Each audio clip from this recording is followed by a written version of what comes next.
हिरनी वाले बूढ़े ने कुछ इस प्रकार कहानी सुनाई। हे दैत्यराज, अब ध्यान देकर मेरा वृतांत सुने। ये हिरनी मेरे चचा की बेटी और मेरी पत्नी है। जब यह 12 वर्ष की थी तो इसके साथ मेरा विवाह हुआ। यह अत्यंत पतिव्रता थी और मेरे प्रत्येक आदेश का पालन करती थी। किंतु जब विवाह को 30 वर्ष हो गए और इससे कोई संतान नहीं हुई तो मैंने एक दासी मोल ले ली, क्योंकि मुझे संतान की अति तीव्र अभिलाषा थी। कुछ समय बाद दासी से एक पुत्र का जन्म हुआ। बच्चा पैदा होने पर मेरी पत्नी उस बच्चे और उसकी माता से अत्यंत द्वेष रखने लगी। मुझे इस बात का अति खेद है कि मुझे अपनी पत्नी के विद्वेष का हाल बहुत दिन बाद मालूम हुआ। संयोगवश मुझे एक अन्य देश को जाना पड़ा।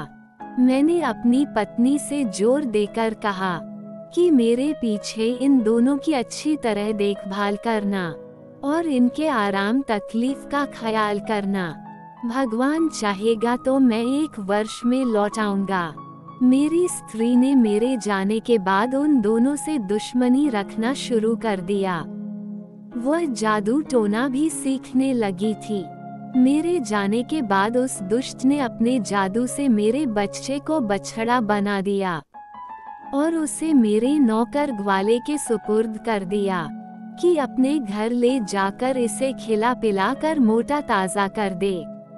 इसी प्रकार उसने मेरी दासी को जादू के जोर से गाय बना दिया और उसे भी ग्वाले के घर भेज दिया। विदेश से वापस आकर मैंने अपनी पत्नी से अपने पुत्र और उसकी माँ के बारे में पूछा।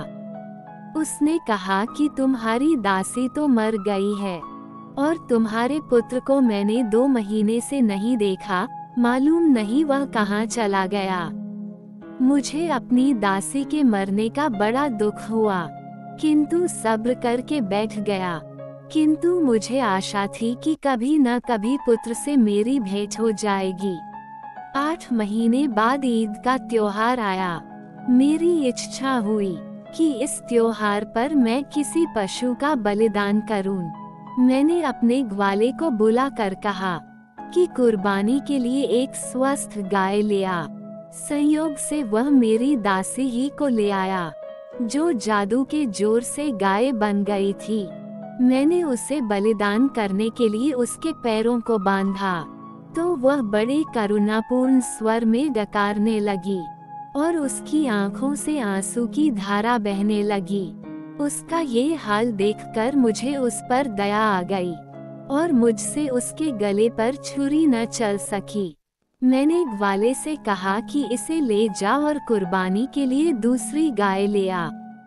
ये सुनकर मेरी पत्नी बहुत क्रुद्ध हुई और कहने लगी कि इसी गाय की बलि दी जाएगी। ग्वाले के पास इससे अधिक हृष्ट पुष्ट और कोई गौ नहीं है। उसके भला बुरा करने से मैंने फिर छुरी हाथ में ली और गाय को मारने के लिए उद्यत हुआ। इस पर गाय और भी चीख पुकार करने लगी। मैं अजीब दुविधा में पड़ा।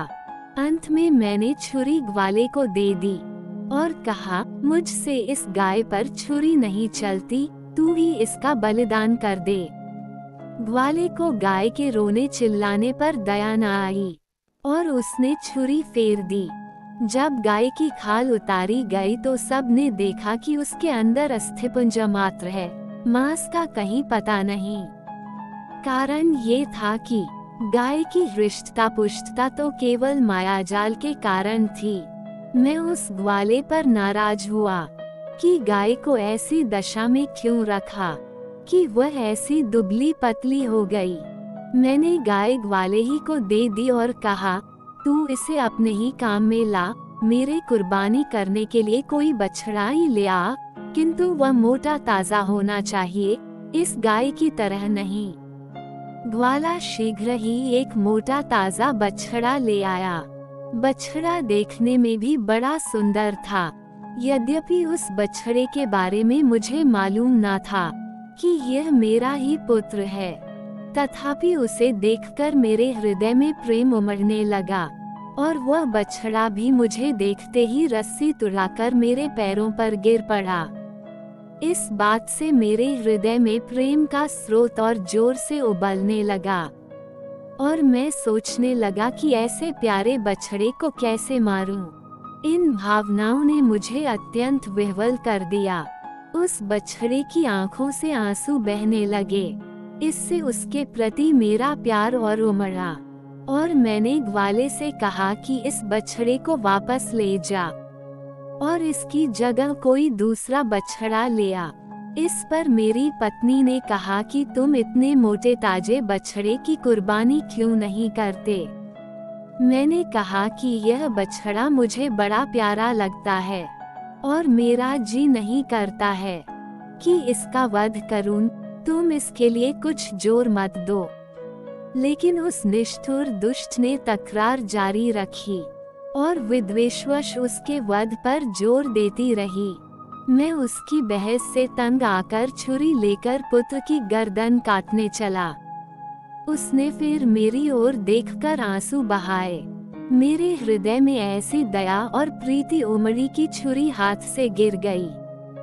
फिर मैंने अपनी पत्नी से कहा कि मेरे पास एक और बछड़ा है, मैं उसे कुर्बान कर दूंगा। वह दुष्टमना फिर भी उसी बछड़े को मारने पर जोर देती रही, किंतु इस बार मैंने उसके बकने झकने की परवाह नहीं की और बछड़े को वापस कर दिया। हाँ, पत्नी के हृदय को सांत्वना देने के लिए कह दिया कि बकरीद के दिन इसी बछड़े की बलि दूंगा। ग्वाला बछड़े को अपने घर ले गया, लेकिन दूसरे दिन तड़के ही मुझसे एकांत में कहा कि मैं आपसे कुछ कहना चाहता हूँ और मुझे आशा है कि आप मेरी बात सुनकर प्रसन्न होंगे। मेरी बेटी जादू टोने में प्रवीण है। कल जब मैं उस बछड़े को वापस लेकर गया तो वह उसे देखकर हंसी भी और रोई भी। मैंने इस विचित्र बात का कारण पूछा तो बोली कि अब्बा, जिस बछड़े को तुम लौटा कर जिंदा लाए हो वह हमारे मालिक का बेटा है, इसलिए मैं इसे जीता जागता देखकर प्रसन्न हुई। रोई इसलिए कि इसके पहले इसकी मां की कुर्बानी दे दी गई थी। हमारे स्वामी की पत्नी ने सौतिया डाह के कारण इन माता पुत्र को जादू के जोर से गाय और बछड़ा बना दिया था। मैंने जो अपनी बेटी के मुंह से सुना, जैसा का तैसा आपको बता दिया। हे दैत्यराज, अब आप सोचिए कि यह वृतांत सुनकर मेरे हृदय में कितना शोक और संताप उठा होगा।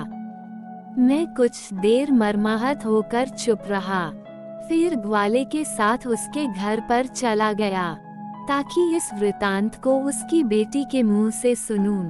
बछड़े पर हाथ फेरूं इसके पहले ही वो मेरे पास आकर इतना लाड करने लगा कि मुझे विश्वास हो गया कि यह मेरा ही पुत्र है।